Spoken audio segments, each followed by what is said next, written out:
Hey guys, so buying a home in Los Angeles is already hard enough. Prices are high, inventory is tight, and when you find something you like, it moves fast. But here's the thing.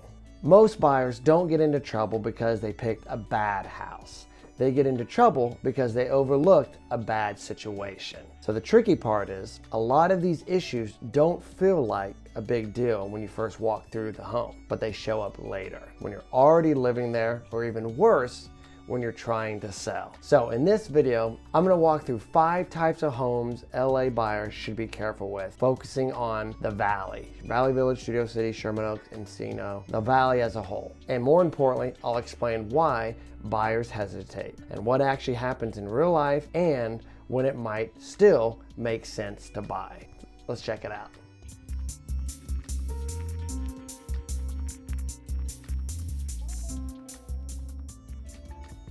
Okay, so the first one that you want to be aware of is houses on busy streets. This is one I see all the time. Now, on paper, these homes can look like a great deal. You know, you might see a beautifully renovated home, priced lower than anything else nearby. Bigger lots, nicer finishes, and you think, why is this so cheap? Then you pull up and it's on a main road or it's next to a highway. Buyers will sometimes avoid these houses because you got constant traffic noise. You got cars, trucks, motorcycles at all hours. You have less privacy, and you have safety concerns if you have kids or pets, dust, pollution. Now here's the key. You don't get used to it the way you think you will. Some buyers do, but a lot of them don't. So what actually happens when buyers are searching online, they filter these out immediately. Even if the house is perfect, everything checks the boxes except the street becomes a permanent negative. So what happens? You get fewer showings, you get longer days on the market, and you get more price reduction. And in pricing reality in the Valley, you'll typically see something, like a quiet interior street versus a busy street. You're gonna see about a 10 to maybe even 25% difference just because of the location. Now again, I'm not saying never buy these homes, okay? If it works out, it works out. If you're, and some of the reasons that it might work out is you're getting a significant discount, right? The home is, gated with, hedges or walls that help you block privacy, helps block out some of the noise. Maybe it's in a top tier school district, or you're planning to hold the property for long term. But you just have to remember, if you're buying it at a discount, you're probably going to be selling it at a discount as well. So just something to think about. Okay, number 2, homes with poor floor plans. Now this one is a little sneaky because a home can look great in photos. It shows well, it pops, but you go in there and it feels off, and that's usually a layout problem. Common bad layouts are things like, kitchen completely cut off from the living space. People, especially now, they want big open spaces. They want to feel like the living space and the kitchen are all together. It's one, no one's blocked off, no one's separated. Another issue is bedrooms split across different floors awkwardly. Primary bedrooms far from kids' rooms, long, narrow hallways, choppy, closed off rooms. These are some of the things that it messes with the flow, messes with the energy, it messes with your enjoyment of the house. So why this matters today with modern buyers, they want that, like I was mentioning, they want the open kitchen plus the living room. They want good natural light coming in. They want that indoor-outdoor floor that Southern California is so known for. That's why we come here. So we want a layout that actually makes sense for daily life. And when that's missing, it's hard to ignore. When some people are like, well, maybe we can remodel. Yeah, for sure, 100%. But, a lot of buyers say, I'll just open it up. But that process is very involved. And some of the things that you might have to do is you have to move load-bearing walls, you have to rework structure, relocating plumbing, engineering plus permits, and now you're looking at 150 to 400K in renovations. Even and then in some cases, even after you've done all this remodeling, you put all this money into it, it looks good. However, the home still sometimes will feel a little off, and buyers pick up on that immediately. So this is one of those where, if it feels awkward to you, it might potentially also feel awkward to the next buyer as well. So something to think about. Okay, number 3 is hillside properties. Now these are gorgeous. We're in California.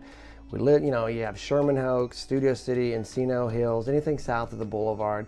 You get these great views. You know, it provides privacy and character. I mean, some of the most beautiful homes in LA are in the hills, but they can come with trade-offs. You know, potential risk are, you know, you got soil movement, you know, there's a lot of settling, you got landslides, you got foundation issues, you know, retaining wall problems, you know, you could have drainage complications. A lot of homes in the hills, you always want to make sure, how is the water flowing? And have you had any sort of water intrusion issues? That's a big one. And these aren't obvious during a showing. This is when you go in there and you're doing your inspections. This is when you find out all these things. And the maintenance for these, you know, and another issue is just the maintenance of these hillside homes are often, you know, quite extensive.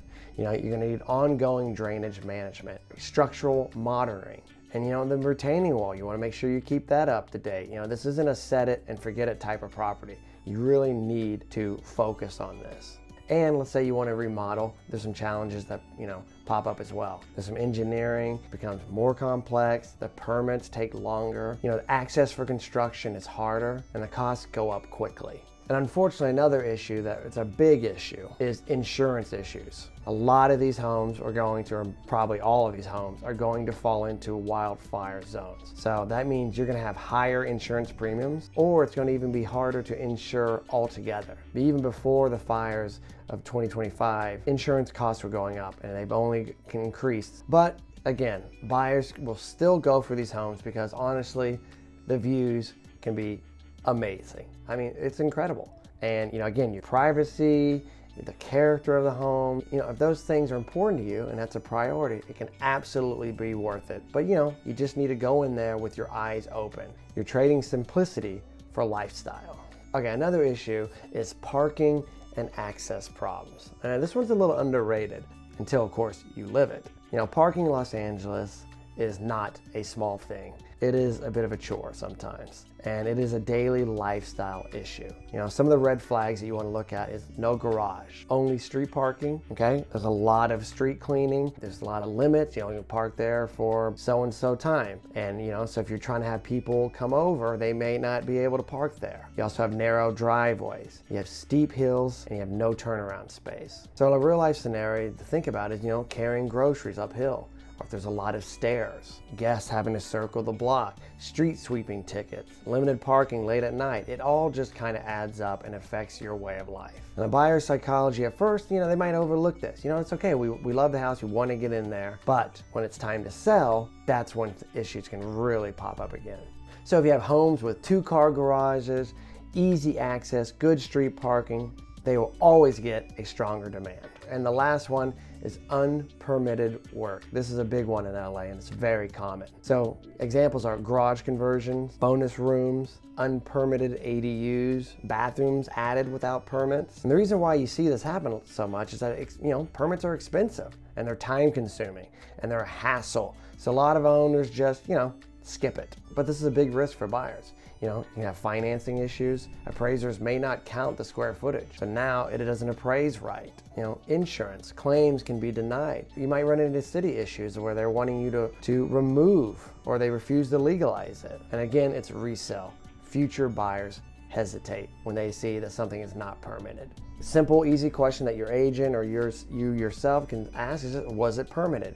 Can it be legalized? You know, what would it cost? And sometimes it's fine, but it needs to be investigated, not just assume that everything is permitted. You want to make sure that you cover yourself on this. Okay, so the big lesson is, what it all really comes down to is when you're buying a home, you're not just buying it for yourself. You're buying it for the next buyer too. You know, so you want to ask yourself, will this issue always be a negative? Can this realistically be fixed? You know, are there hidden risks involved? Does it actually work for daily life? If I try to buy it, will someone hesitate when I go to sell it? I mean, because real estate value isn't just the house. It's how the market perceives that house over time. All right, guys, so if you're thinking about buying in Los Angeles or anywhere in the Valley, I'm happy to help you navigate this stuff before it becomes a real problem, all right? Feel free to reach out. I hope you found this video helpful, and if you did, like, subscribe, and again, I'm always around. Give me a holler. All right, thanks, guys. And just remember, guys, here in the Valley, Studio City, Sherman Oaks, Valley Village, Encino, you're gonna see a lot of these different types of homes come up. from new construction to value add opportunities to full turnkey homes. The key is really understanding what fits your lifestyle and how much work you actually want to take on.